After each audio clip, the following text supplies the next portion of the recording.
Thank you, Chairperson.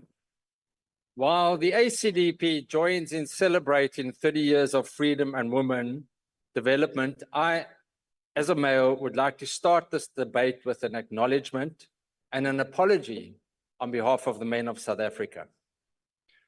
We have and are failing the women in South Africa, given the high levels of violence and femicide.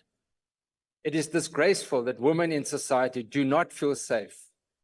And we've heard lists and lists of women that have been raped and murdered.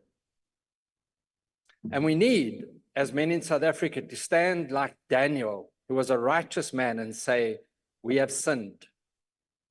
We have not nurtured and protected the women and children in our communities. We are deeply sorry. Forgive us.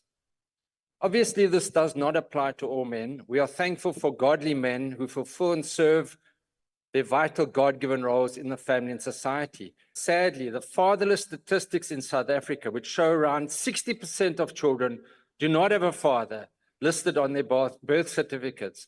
This indicates that a great number of men have abdicated their responsibility, are absent, irresponsible, and passive. They've abandoned their post as men. Saying one is sorry is not sufficient. Action is also required. Men need to commit to preventing GBV and femicide. Men need to commit to preventing teenage and unwanted pregnancy. Girls and women do not get pregnant on their own. CSE is not working to reduce teenage pregnancy. We need action. As other speakers have said, enough is enough. The ACDP calls on all men, and particularly men of faith, to rise up and take a stand for their families and to be a mentor for other men to do the same thing.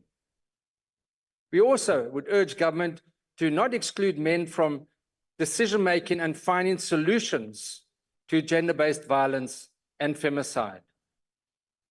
We as the ACDP call on broader society and all faith-based organizations, churches, to be intentional about teaching the boy child to be a better man. What does consent mean?